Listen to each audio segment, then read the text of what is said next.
Let's not sugarcoat it. You're standing on the edge of something significant, but you haven't stepped forward. Because deep down, you sense the truth. You're not ready yet. And that's not a criticism. It's an observation.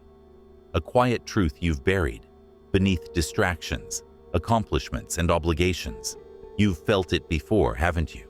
That strange emptiness when life seems stable. That restlessness when there's no apparent crisis. It's not random. It's a signal. It's the soul tapping the walls of your inner chamber, whispering, "This isn't it. There's more." We mistake these whispers for anxiety, for fatigue, but they are neither. They are preparation. The world doesn't hand you transformation wrapped in comfort. It burns away illusions, strips you of false identities, and places you bare, uncertain, vulnerable, in the center of a storm. And yet, here's the irony. That storm isn't there to destroy you. It's there to reveal what was always real. Have you noticed the pattern? Just before a breakthrough, things fall apart. Relationships crack, plans unravel, confidence fades. You call it regression, but it's refinement. You're not being broken, you're being aligned. We grow up thinking change happens because we choose it. But real change, it chooses us. It arrives unannounced, uncompromising, and often unwanted. Not to punish, but to purify. Because what you're asking for, whether consciously or not, demands a version of you that doesn't yet exist. You can't carry your old patterns into your new life. That craving for control, that comfort in avoidance, that illusion that certainty is safer than truth. They have to go. Why? Because the path ahead doesn't require perfection. It requires coherence. And coherence starts by letting go of the ego. The part of you that crafts your persona, defends your image, and fears vulnerability like a wound. But the ego is outdated armor. It once protected you. Now it confines you. The ego wants ease. The soul wants evolution. And that's where the friction begins. That's the discomfort you're feeling. Not because something is wrong, but because something is waking up. You're being asked to rise without applause, to act with integrity without an audience, to surrender control, not out of weakness, but out of wisdom. That's the real test, because the universe doesn't measure your worth by talent or charm. It watches your alignment. Who are you when no one's validating you? What choices do you make when no one's watching? That's where transformation roots itself. And here's what few talk about. You can't evolve and remain who you were. One must die for the other to live, not in body, but in identity. The story you've been telling yourself, the one built from wounds, praise, defense mechanisms, it must unravel. And it hurts. Of course it does. But that pain is a compass, not a curse. It points you toward your edges, toward the exact places you've refused to grow. When life falls silent, when it feels like nothing is moving, it's not abandonment, it's gestation. That stillness is sacred. That's where new roots take hold. But it's a choice. You can plant something new in that space, or you can rebuild the same patterns and call it a fresh start. This is where most get stuck. They say they want change, but recreate the familiar. Why? Because the familiar is safe, even if it's painful. Real transformation, it begins when you stop asking life to change and start changing how you meet life. Ask yourself, what patterns am I loyal to that no longer serve me? What beliefs do I cling to just because they feel known? What version of myself do I protect, even though it's outgrown? These are the invisible barriers between you and the life you say you want. And the universe is watching, not to judge, but to reflect. It gives not to those who wish, but to those who are ready to receive without crumbling. You may think you're being tested, but often you're simply being shown who you've been all along. The cracks didn't appear from the pressure, they were always there.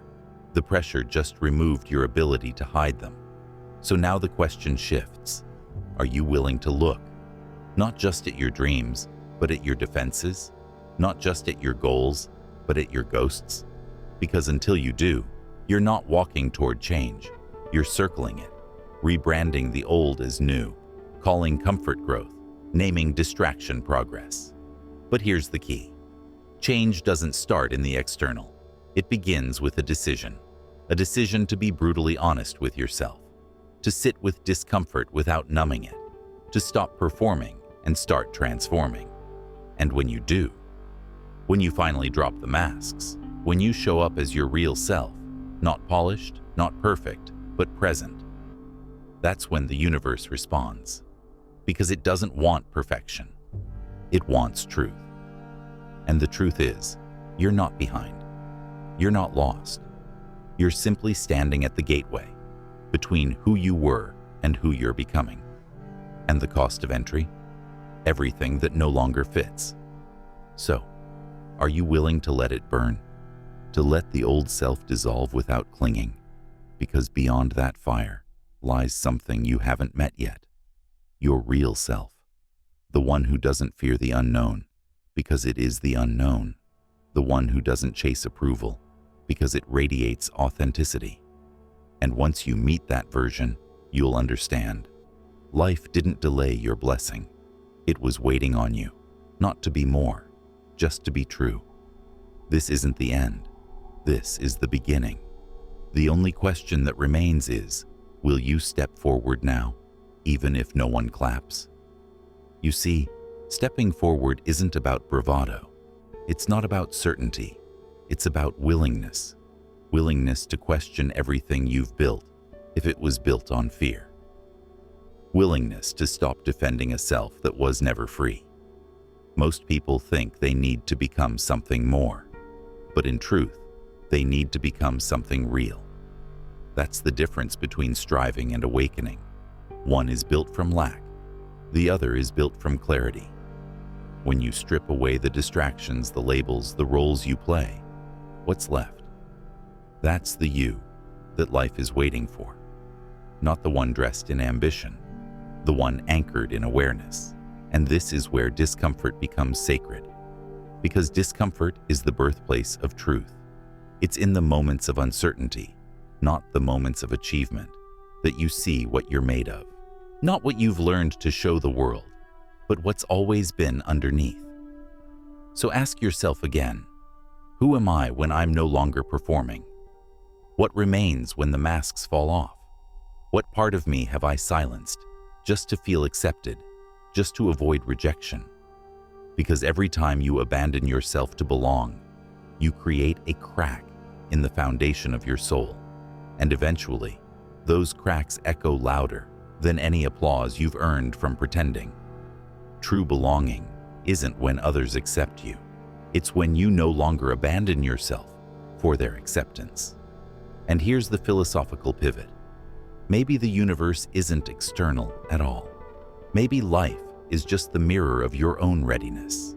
Maybe the silence you hear is the pause before your own voice rises. Because the world doesn't open its arms to those who are simply talented or prepared. It opens to those who are aligned, who are true. We've all been taught to chase clarity, but clarity doesn't arrive fully formed. It reveals itself in fragments, each one earned by walking forward in the fog. Step by step, choice by choice. You won't always know if you're doing it right, but if you're doing it honestly, you're already ahead of most. This is the root of philosophical growth. It's not about knowing all the answers. It's about asking better questions, more painful questions, the ones that shake the ground beneath your assumptions. Like, what if your struggle isn't proof of failure, but evidence of transformation? What if your discomfort isn't weakness, but the stretching of your soul?